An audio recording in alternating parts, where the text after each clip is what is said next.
थोड़ा शांत हो जाओ भैया।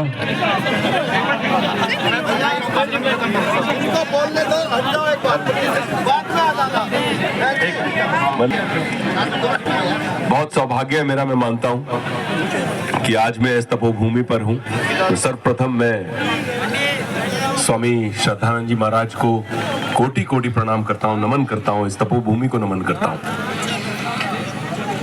गुरुकुल कांगड़ी के हमारे चांसलर साहब, परिवार के मित्र, पिताजी के मित्र, देश के रक्षक, समाज के रक्षक, हमारे सत्यपाल जी के लिए मैं यही कहूंगा कि बहुत बहुत धन्यवाद जो आपने मुझे यहाँ आमंत्रित किया और मुझे यहाँ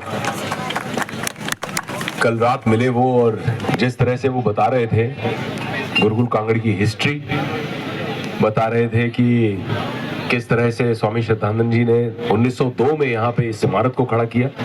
और इस इमारत से ज़्यादा जो महत्वपूर्ण है वो ये है कि जो हमारी फ्रीडम फाइटिंग थी, फ्रीडम स्ट्रगल थी, जो हम आज़ादी की लड़ाई लड़े, उसकी नींव भी इसी भूमि से उन्होंने खड़ी की। आज यहाँ पर बहुत सारे अच्छे लोगों से मिलने का मौका मिला मुझे, कुछ पुराने मित्र भी थे। हमारे माननीय त्रिवेंद्र सिंह रावत जी जो परम गौ भक्त हैं, और पिताजी और वो मिलते हैं तो गौ माता के ऊपर कम से कम 2 घंटे 3 घंटे का डिस्कशन चलता है। बहुत अच्छा लगता है सुनकर। हमारे घर में भी, हमने बम्बई में भी, लोग हंसते हैं कभी कभी कि कैसे कर लेते हो, और हमने घर में बम्बई में भी गाय पाल रखी है। और पिताजी ने, बहुत कम लोगों को पता है ये बात, पदयात्रा की थी कश्मीर से कन्याकुमारी, देसी गाय को कटने से रोकने के लिए, लोगों को जागृत किया। बहुत अच्छा लगा उनसे मिलकर। यहाँ के यशस्वी, ऊर्जावान युवा मुख्यमंत्री जी हमारे पुष्कर धामी जी, उनसे भी मिलकर बहुत अच्छा लगा। उनसे मैं कुछ दिनों से चर्चा करता रहा हूँ कि यहाँ मुझे उत्तराखंड में कुछ करना है, एक वैदिक रीतियों पर वेलनेस रिसोर्ट हॉस्पिटैलिटी में कुछ काम करना है मुझे, क्योंकि उत्तराखंड ने मुझे बहुत कुछ दिया। ये मेरे भाई हैं, जयेश भाई जो साथ में हैं, हम दोनों का एक सपना है यहाँ कुछ करें। इस भूमि से हम दोनों को बहुत प्यार है। मैं यहाँ पहली बार 2003 में आया था। किसना फिल्म किसने देखी है? देखिए सबने, यही शूट की थी। तो पहली बार उत्तराखंड के दर्शन हुए। प्रयागराज जी गए, बहुत देवप्रयाग जी गए, और बहुत सारे लोकेशंस पे हमने सुंदर सुंदर लैंसडाउन से लेकर पूरे इलाके में शूटिंग की।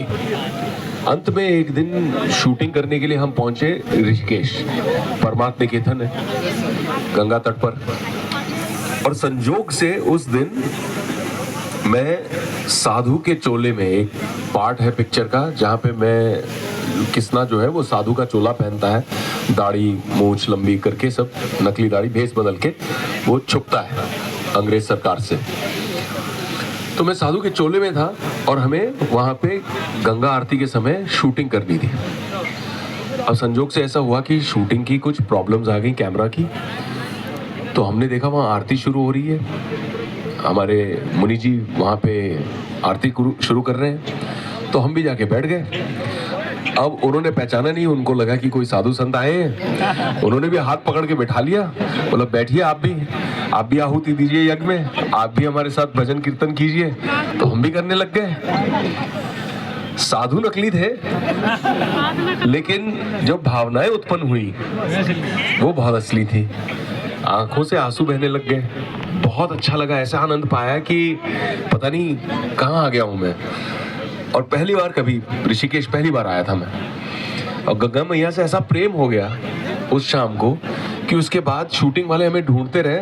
हम चले गए मुनि जी की कुटिया में और बैठ गए वहाँ कि हमें ज्ञान दीजिए, बताइए। तो तब से लगाव और प्रेम ऐसा जुड़ा उत्तराखंड की इस देवभूमि से कि कई बार जब भी मौका मिलता है, हम ना आजकल हमारी जीवन में जो फोन्स हैं, लैपटॉप हैं, इनको बहुत ध्यान देते हैं, भाई बैटरी डाउन हो गई इसको चार्ज कर दो, लेकिन हमारी आत्मा की बैटरी के बारे में हम भूल जाते हैं। तो मैं उत्तराखंड आता हूँ अपनी आत्मा की बैटरी को रिचार्ज करने के लिए। साइड में रख के। फोन साइड में रख के। हमारे सतपाल जी ने यहाँ हमें आमंत्रित किया, उसके लिए बहुत बहुत शुभकामनाएं। गुरुकुल कांगड़ी के लिए बहुत शुभकामनाएं। मुझे बहुत खुशी हुई ये सुनकर कि वो उत्तरकाशी में